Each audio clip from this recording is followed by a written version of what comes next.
First season of Naruto Shippuden right here. I have the last Airbender somewhere. That's all I'm gonna reach over and pick up. Well, man, you have some classics like Shawshank Redemption or something, man. Not like Naruto. Quit it. I'm not gonna have that conversation. You said that well. I got the head on. I'll go in about Naruto. It teaches you life lessons, okay? You can find anything in there. Nah, Sure. I ain't gonna do all that. Like I said, I ain't gonna hate. I'm just not gonna talk about it. Yeah, that's fair. That's fair. But because personally, I mean, it'd be the thing for me. But I don't like talking about it that much either. Like, I could just picture you having like talks about this with Isaiah, and I could just see how well they go. because he has such dumbass opinions about everything, and anime is not an exception. Like, I hate some of the things he said. Like, and like, I'll give him the credit that for the most part they come from a good perspective. Like, you can see the point behind what he's saying, and it could make sense if it wasn't for one glaring discrepancy that was probably even talked about in the show. Man, I remember I walked in the apartment one time and he was watching One Piece. And I was like, I can't get behind that. What? I wanted to start One Piece for the longest, but I don't know if I have 113 years left to live. So, what the hell? Episode what? Like, episode Infinity. These motherfuckers are going. I don't even know, but he was watching like the reindeer or whatever it was like talking, bro. And I was like, nah, I can't fuck with this. I can't. It ain't me. Like, I'd be more likely to get it in Naruto or like Dragon Ball or something like that. But I watched the Dragon Ball movie like this past week. It was kind of fire. I think I like every movie that the theater ain't filled up. Is that the one y'all went to? Did y'all go see that into the Bullet Train? No, Bullet Train was hilarious. We still watched Bullet Train. I went to watch Dragon Ball with somebody else, but Bullet Train was funny as hell. And I probably wait till it comes out to watch it. Yeah, let's say when you do watch it, just know that me and JB came to the conclusion that Isaiah is the wolf. Okay. So you'll see what we're talking about. Watch the movie, and you're gonna laugh your ass off. This man makes one facial expression the whole movie. No, I corrected. We said Isaiah is the wolf is who Isaiah thinks he is. No, I'm not gonna have you tell me what it says. I'll probably have you tell me what it says later, just not on recording. Yeah, but anyway, since we're not recording, fellas, welcome to the Bro Sports Talk Pod. Unfortunately, due to circumstances, we're going to miss the informative Mr. Ed. I just call him Mr. Ed. My fault. When you hear this, Ed, I don't think you're a donkey.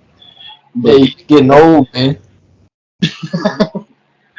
No, but he won't be here to inform or reel back my stupid ass ramblings. So you're gonna have to hear a lot more of my voice and Ethan's voice today. Yes, sir. We're ready for it. But take the chance and do Ed a big favor while he's grinding. Because off screen he's still grinding. He's still gonna be the one to edit this video.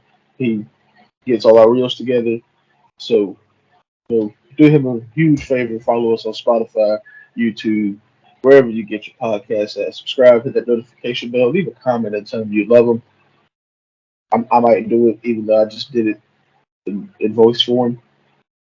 And yeah, man, give us that 5-star rating and let us quit our jobs, bro. I'm tired of working the night shift. Pay me. Other than that, we're gonna go ahead and get started. We're gonna kick this off with a quick UFC talk. It's fresh on everybody's mind. The Leon Edwards Kamaru Usman fight, and we watched the Nigerian Nightmare get put to sleep in cage, man. Did you watch the whole fight, or did you just catch highlights? No, I just caught highlights, man. Like I said, I just seen the end of the fight. I got kicked straight in the face, man. That would have put anybody to sleep. Broke my teeth, jaw, nose.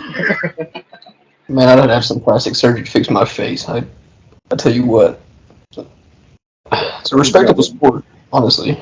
I wouldn't say The chin these men have is insane. Like I got to catch like technically the whole event. I was working during it with my headphones in, so I was streaming it, but I couldn't necessarily see every part of it. But what lined up exactly on time while I was going on one of my breaks was the end of the Luke Rockhold fight, and this man is smearing blood on, on his opponent, and that was interesting. And like it was a weird dynamic. Like when he was asked, like he was, I don't know, man. I'm fucking old. Like it is funny to see like the dynamic of Luke Rockhold because people thought he was going to be you know some incredible champion, and then like he ended up being the victim of a few bad fights. Now he's like feels like he's aging out of it. So it's taxation of the sport. But back to the main card, the main fight with Usman and Edwards. That was just interesting because I was saying before we recorded, like it seemed like Usman was in control for the duration of the fight up until that kick, and it couldn't have come at more of a clutch time. Yeah, it was a big timing thing. Definitely shocked me because Usman's been dominant. I don't even know how long. I don't follow this that closely, but I do know he's been champion for quite some time here recently. Definitely did not expect Leon Edwards to, seal the deal and win, but did. It was remarkable, and I'm not saying that Usman was in control to the point where my nose is big, but to the point where he was being everyone was being dog walked. And he was holding his own, but I feel like if they had got the difference, he would have lost on points. And I think that decision would have been unanimous. But he did what he had to do, when he had to do it, and he executed well. So, man, really got to give him props for that. It's hard to, make that happen against such a high level fighter, especially a high level wrestler who at any point could shoot to put you on the ground. Or he's like Leon spent a lot of time against the cage.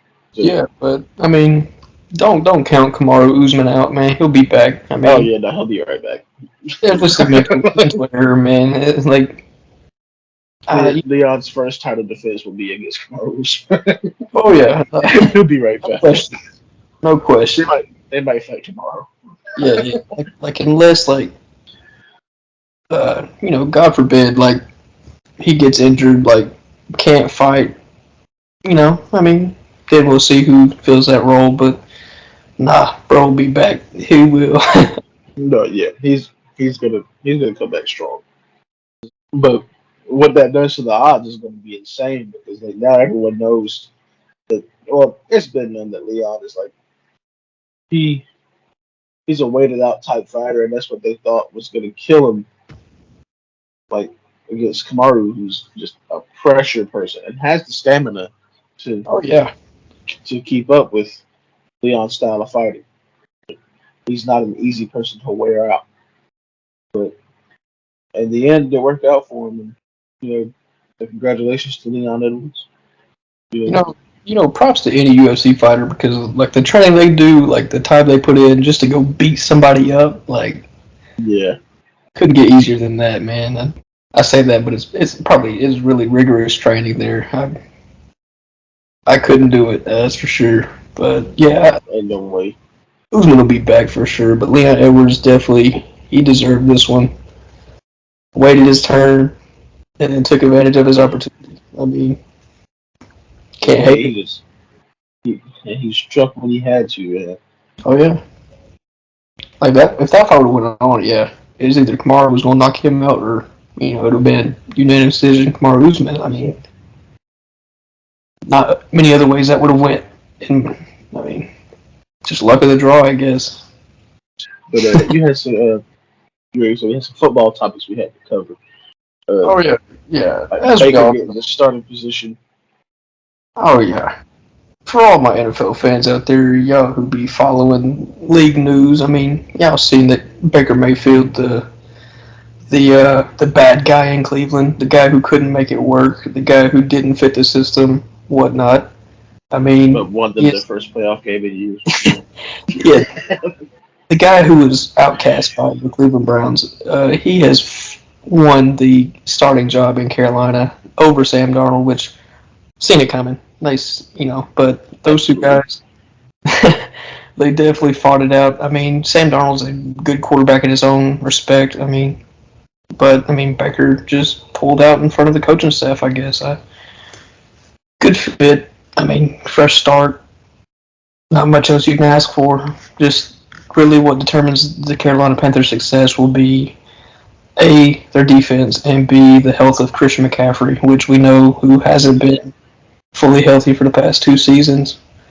But yeah, that's about as far as that team's going to go if they don't have Christian McCaffrey. Is about, I don't know, 6-8. 16 games, you could go in 6. I think it's 17, but they'll go 6-11. I think if Christian McCaffrey doesn't stay healthy. But if he does, nobody knows. Like the NFC South is pretty. I'm not gonna say it's a down year because they still got Tom Brady and the Bucks, but the Saints going through a new quarterback. Their defense is always good. The Falcons complete rebuild. Got rid of Matt Ryan. They brought in Marcus Mariota. Not a whole lot of weapons on offense. With they got Kyle Pitts, but the running backs are iffy. Calvin Ridley still suspended for betting on his own team to win. Come on, man. Yeah, it's a damn shame that one name we can all think of will be back before him. All right, guys, let's go to lead us talking about suspensions. Let's go lead us into Deshaun Watson. Finally settled his case. Ended up he'll be suspended 11 games, and then he had to pay a $5 million fine on top of that. So, I don't know what to say. I feel like he should have to pay that fine and Calvin Ridley's for Calvin to still be suspended not be back until after Deshaun Watson's back. But the nature of Deshaun Watson's crime is insane. It's a bad look for the NFL. I'm not going to lie to you. It's very obvious. Like money plays a part, and the NFL just pampers their QBs. Yeah, and the thing with Calvin Ridley is he was looking to be a budding star on the Atlanta Falcons. Yeah. Man was hurt, and then he bet on his own team. He should be punished, but indefinitely over 20 some odd, and he gets 11. Deshaun gets 11. No. 11 games for Calvin got definitely compared. It's not even like he bet against his team and then sold the game. No, he bet. The man was just confident he was going to win. It was like, I bet money that I win this shit. Yeah, but I don't know. That's the thing. Nature. That's the thing we'll have to see here in the near future of how the NFL is actually going to reform their punishment and suspensions and all of that. But I doubt if y'all are seeing this, let me know in the comments. If I start a petition for Calvin Ridley, we all sign it because we need that man back. His suspension is bullshit. It's very clear the NFL wants money. They brought Deshaun Watson back against the Texans. They know what the fuck they're doing. 11 games is such an odd number to suspend someone for. They do. It's usually 6, 8, or 12, or 2, or just a whole season. These motherfuckers said 11, and look at who he's playing. You see, if it wasn't for 12 games. I can almost guarantee why they did this, and it's because that's going to be the game he comes back against the Texans, and they're going to absolutely blow the Texans out. So it's going to get his name. It's going to it's going to like not clear his name, But but it's it's gonna going to be make it. such a It's gonna get it talked about. yeah, it's going to be such a big win on his side that that's just going to be a talking point for like the whole week after. Like I hope the Texans fuck them up. I they know that's bet. a lot to hope for, but I hope if they go 0-16, otherwise the one game they win, I wanted to be against Deshaun Watson. I was about to say, I don't know. That's a lot to ask of that Texans fan base, man. They've had the top they've been a top 5 pick in the past like 3 or 4 drafts. Mm-hmm. It's been rough. I need to see Deshaun. I hope the Browns win the first 11 games without him, and then lose the rest while he's there. That's also interesting, because I don't know who their starter's going to be. I don't. With Kareem Hunt's trade discussions again, they just now coming up some more. I don't know, man. They only got one solid receiver, and that's Amari Cooper. I mean, Nick Chubb in the backfield, but with quarterback at play, like that's the player to lead on offense is your quarterback. Like you're not gonna win that many games if you have a bad one. But I have enough confidence, I think, in Jacoby Brissett if he is the day one starter to get them to the playoffs, or at least to get them into playoff position until Deshaun gets there. And if Deshaun, that's one player I do feel bad for in all of this, Jacoby Brissett. yeah, Because in my opinion, he's a good quarterback, and he can start. people forget what he did with Indianapolis like a few years back. Like He's not bad. he just didn't have enough weapons. Like that's all you can say about that. It was nothing. He's never been a bad QB. No. Dual threat. He's got decent vision and good pressure, like good thinking under pressure. Yeah. And like he's always he's never like drawn the long straw. I mean, he's made a few mental errors, but I mean, who doesn't? I don't think they gave him a chance, but like they didn't give him enough of one. And then he bounced around a little bit from there to I think New England. I like Jacoby, good guy, but yeah, I think he'll get them to at least a decent record until Deshaun gets there, and then who knows what the fuck's gonna happen after that. They could lose every game after that for all I know, but I have him finishing like I think I said third in the AFC North, AFC North, only above the Ravens. It's a hot take, but I do. I gotta go since Pittsburgh. It is Cleveland. It's a hot take, but I do have to agree with you for the reason of I don't think Lamar Jackson throws the ball enough. He can't. He don't have a good receiving core, and it's been like this since he got to the league. They haven't done that. Front office hasn't done anything for him besides give him a top 3 tight end in the league and Mark Andrews, and that is it. No receivers, no running backs. I mean, J.K. Dobbins is a hopeful that you hope does well. But the O-line also struggles. Their defense is like, I don't want to say it's slightly above average. I don't want to say it's average, but slightly above average. I would sum it up to say that the Ravens are like the Giants done better a little bit.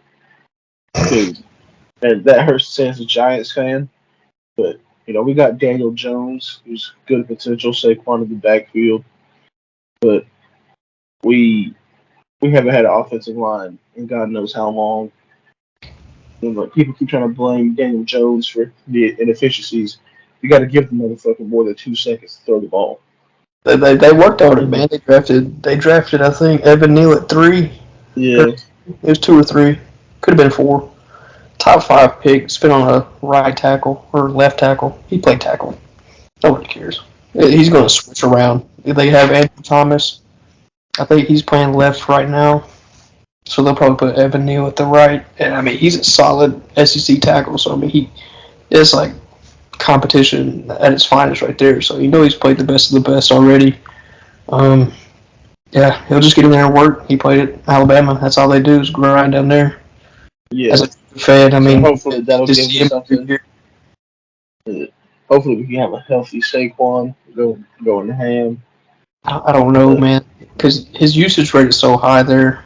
If he's not running it, they're like, "Hey, man, go run a route real quick, catch his ball." yeah, And then, I mean, man's got the thighs of an oak tree, man. I'm saying got his centaur legs. Like, he was one of my favorite college players to watch back Yeah, in state, like, electric player. But between bad, like, coaching staffs, like, poor line play, I mean, man just hasn't had too much opportunity to, like, grow like, farther than where he's been. Still a good running back, but I'm not going yeah, to take any fantasy draft if that's what you're asking. But yeah. We need to back like bringing up back to the Baker topic. Baker getting the starting position has solidified that if I miss out on Jamar Chase, I have to jump at DJ Moore. DJ You Moore, know, hmm, that might be a fantasy sleeper in my opinion. fantasy But, sleeper. Yeah, I don't know about that one. I'm sorry.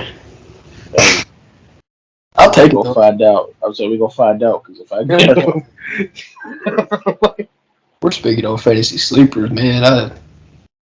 George Pickens, my oh guy. yeah, yeah. Pittsburgh, dog mentality. Just love him. I'm a dog fan, so I'm a little biased, but yeah. I'm Underrated Broncos rookie fan. of the year candidate. Yeah, I saw someone trying to do like a whole thing on how Kenny Pickett is supposed to be is supposed to be like a problem coming up in the future. But Good, uh, good. I'm saying it's good for him. He got a lot of hate for his hand size, his overall size, his Yeah, all of that. And I was like, bro, come on, man. If you're a baller, you're a baller. You're gonna go out and win. but I it's not think. the same. It's not the same thing people make fun of Kyler Murray for now, like being a Uh, smaller person. yeah, I'm not. I don't hate on Kyler for his height. I just think he's a little bit overhyped. Yes, Good throw power, all of that. Accuracy's pretty good. I just, I don't know. Don't like the guy. Hot take again. Sorry. I'm indifferent. You can I, comment down below and let me know what y'all think about Kyler if y'all want to. But change my mind, please. I'm indifferent. I could care less. Right now, my favorite quarterback, despite being a Giants fan, uh, the man Straight Joe play. Shiesty, the NFL's Jack Harlow. Oh yeah, man's a player. Man's just he's just fun. Like he's just a fun personality.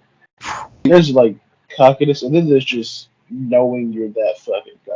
Yeah, you just have, And dude. Like whoever let the Bengals get Jamar Chase, knowing they had played and Joe together, Burrow, was, dumb, yeah, dumb. that You can let him get Joe Burrow. dumbasses.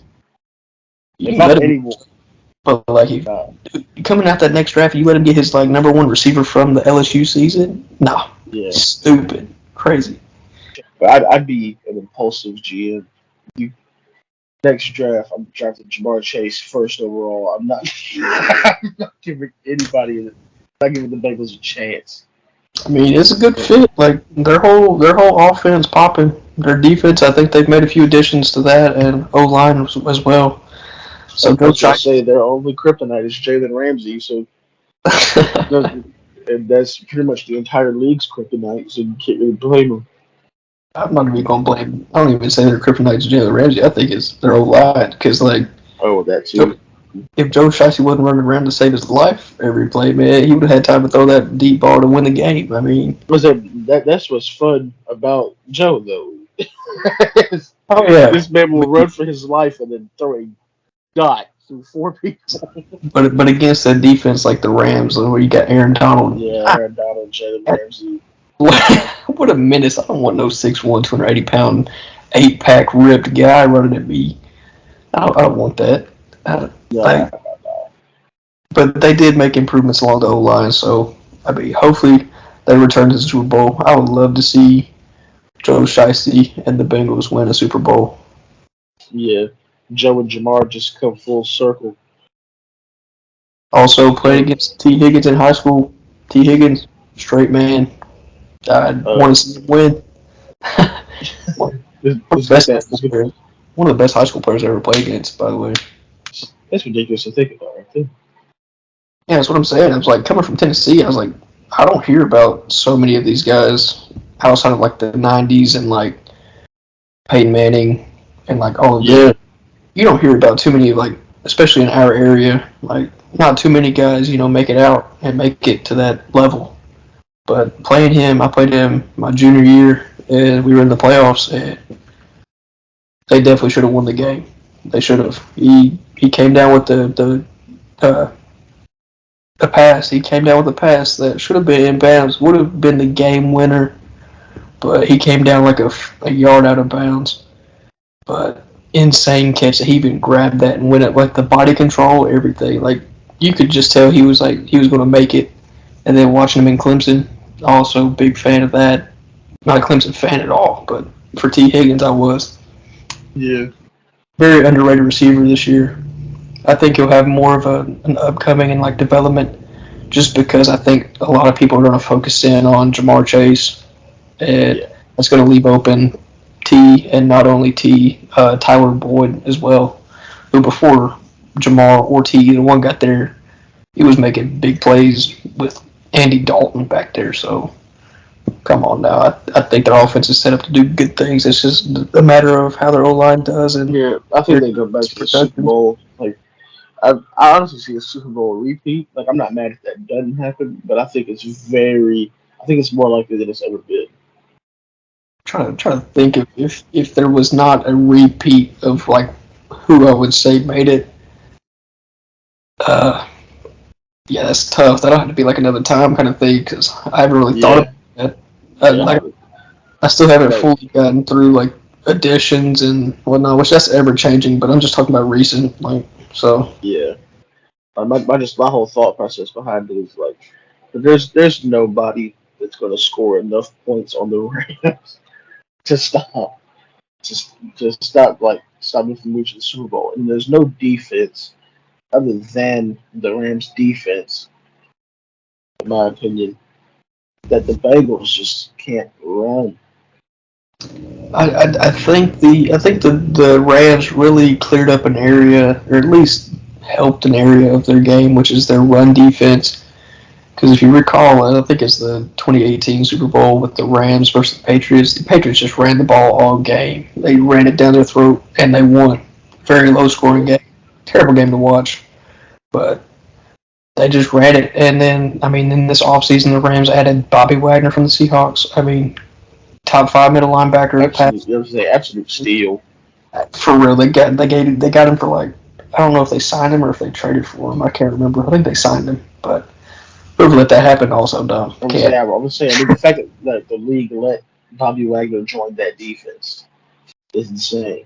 That can also help development wise with their younger linebackers. Like Bobby Wagner's all time great at the position Yeah, in recent memory, at least. If y'all don't want to say all time, but he was a part of the Legion of Boom.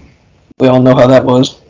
yep. Absolutely, just godly Demons. I mean, but yeah, definitely cleared it up. And I mean, they're back in. Obviously, Jalen Ramsey's going to clamp up any receivers over there, really. So Yeah. yeah, Speaking of all-time greats at their positions, while we're doing that, uh, yeah. that man KD, he's staying. Going over to the NBA subject, man. He's staying. Man, So is Steve.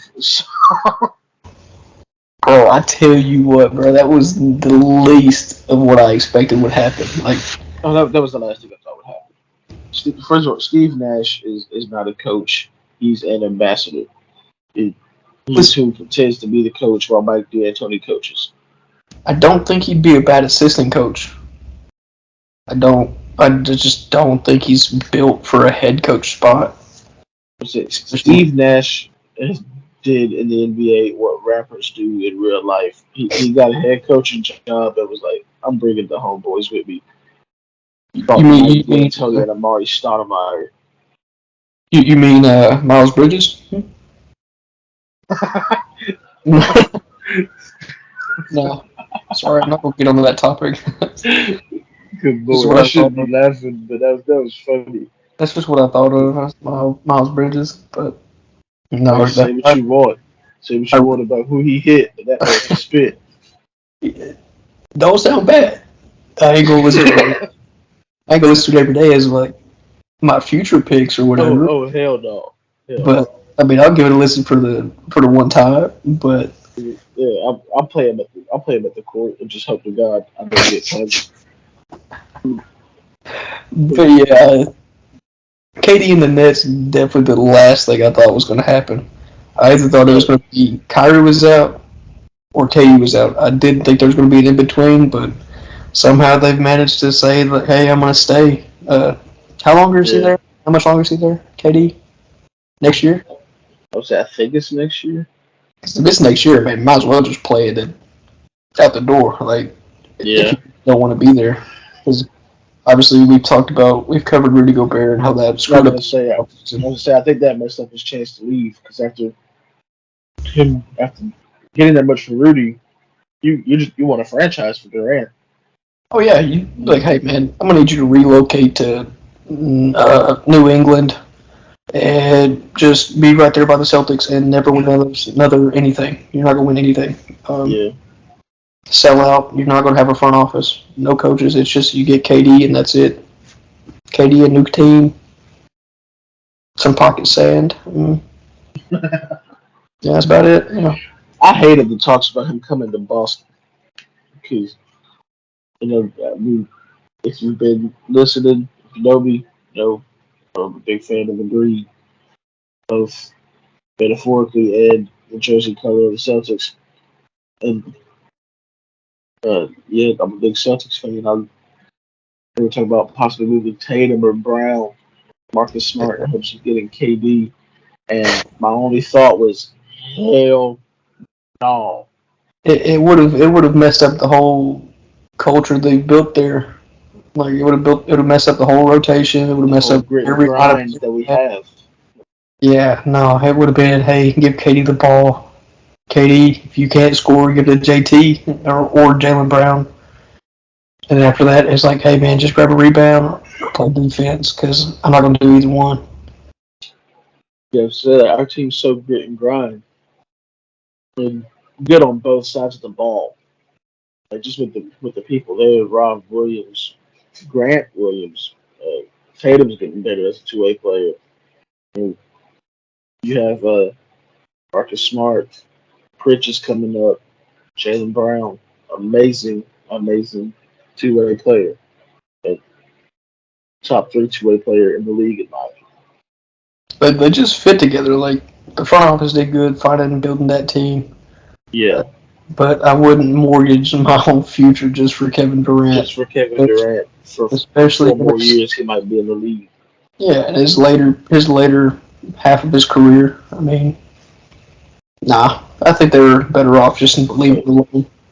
my the man's walking on twister legs. No, Sticking to basketball, we got some Patrick Beverly dudes, greats at their position yet again. The menace himself, Patrick Beverly, the guy the who brought human a Twitter championship, finger. the guy who brought a championship to Minnesota. Exactly, man. The human Twitter finger himself is No, getting traded and is on the team with his arch nemesis.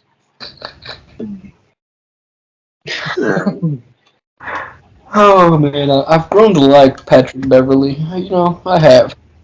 I just something about him just cracks me up. It's fun to watch, Petition but Beverly is hilarious. Kid. seeing how he's going to fit with Russell Westbrook this season is going to be insane.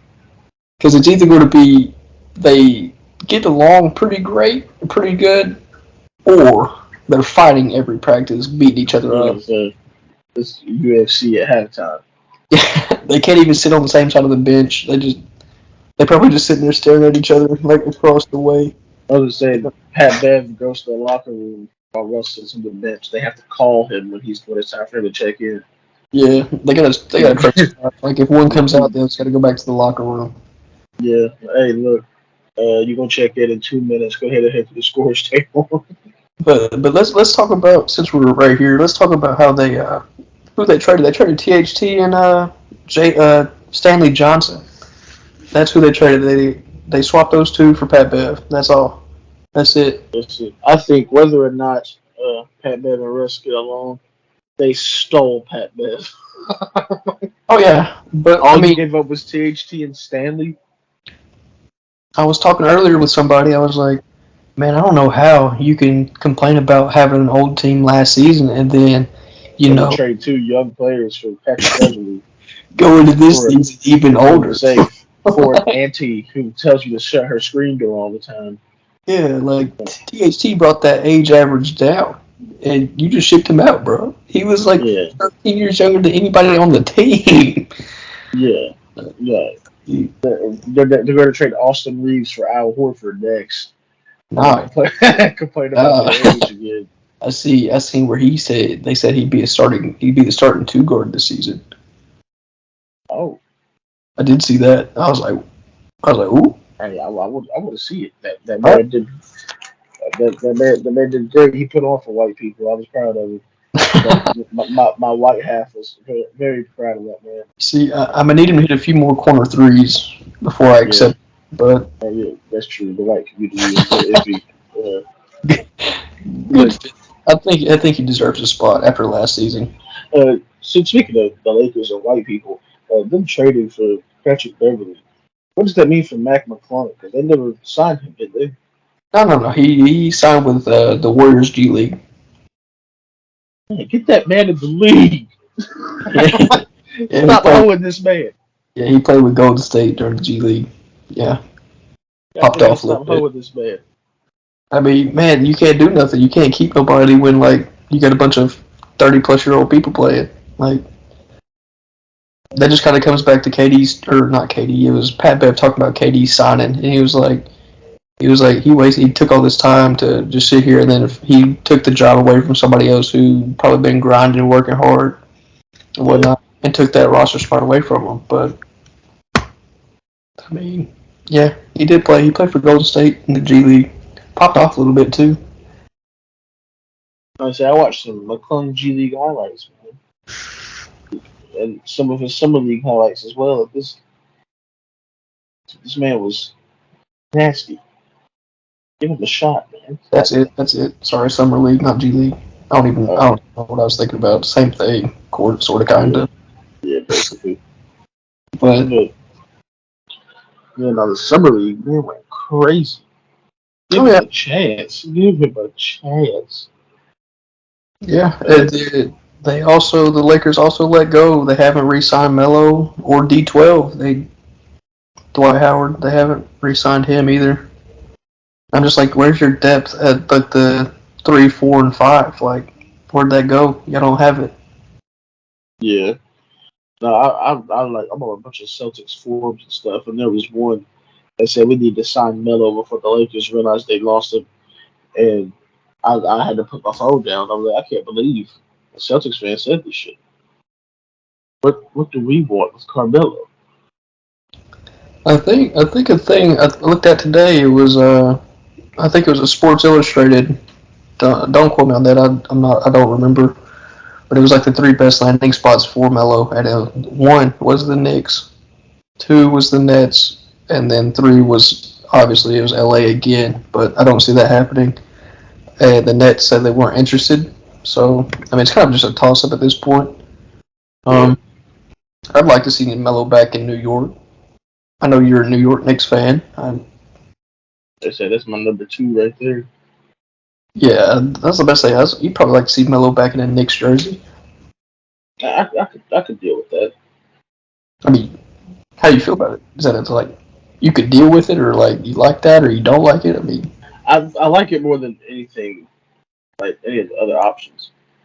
Uh, he's he's not a bad like he's not a bad player by any standard of the metric. Uh, but I don't like him in Boston because he doesn't fit the system. I don't like him in Brooklyn because KD stayed there.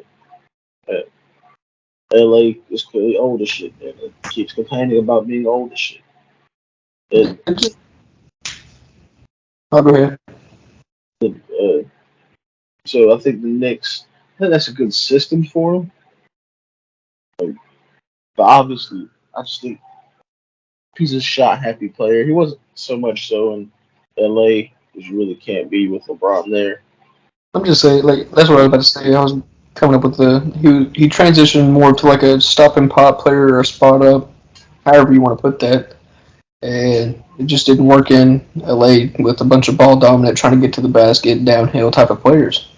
Yeah, Not enough ball movement really. So whoever gets him is going to want like a stop and pop or like a just a spot up because he's obviously cash money from a spot like a spot up position, but. yeah. It'll be interesting to see something to follow. If I was still on basketball, before it slips my mind, I want to talk about this punk ass man, Chet Holmgren. Like, I think this injury is fake. I think he's trying to secure Rookie of the Year next season. You Like, think so? I think he's on some Ben Simmons shit. Like, how you gonna talk all that? Like, just talk all that talk in an interview when someone asks you who's the greatest NBA player. You look at this person in between their eyes and tell them that it's going to be you in 2 months, and then guard LeBron once and think, damn man, I'm just gonna wait till next year. Yeah, man, he got bullied by LeBron. Like, Nah, what he close? I don't think he's even really injured. I think he's gonna sit in the room weightlifting all season. I mean, it's Come kind out of next just gonna have season to do going anyway. Rookie of the Year. What he's gonna have to do anyway. He doesn't have like at least it doesn't appear he's strong, but he's not strong like Braun strong or Giannis strong or any big strong really. But definitely he'll have to hit the weight room after he recovers from this injury if it's an injury. I'm not gonna say it's not, but if it is, I mean, definitely have to rehab a little bit, get in the room, get in the weight room, grind. But yeah, it was definitely interesting that he says all that and then comes out against LeBron and comes out hurt. Like you hate to see it, but like it just happens. All I know is I hope he don't win Rookie of the Year next year. I had hopes for him last year, and for this upcoming season, I wanted to see him succeed. But now, fuck you. I don't think you're really injured, or if you are, I don't think it's a whole season's worth of injury. I feel like he was going to miss maybe 2 3 months, and it was like, no, never mind. I'll just stay out the whole season to have a chance at Rookie of the Year. Because that's one thing I can't stand is when a player gets gets hurt and then misses their entire first season and takes Rookie of the Year away from an actual rookie. Yeah, I don't know how to feel about all that, but yeah, I definitely agree with you to an extent. And with that, fellas, you know, we're glad that you tuned in with us. We fought with you heavy. You know that. We love you. We appreciate everything that you do. Make sure that y'all remember to let Ed know how much y'all appreciate him, how much y'all missed Sir Gordon on this pod. He's, a knight of Atlanta, so we got to call him Sir Gordon. Uh, let him know how much y'all missed him. Let him know how much that he's educated you on WNBA talk. And other than that, make sure you follow us everywhere you see us at. Make sure you interact with the videos, leave us likes, comments, subscribe to everything, rate us. Only 5 stars. If people give us 1 star, stay the hell away from that rating button. And other than that, man, see y'all next time. We love you. Peace.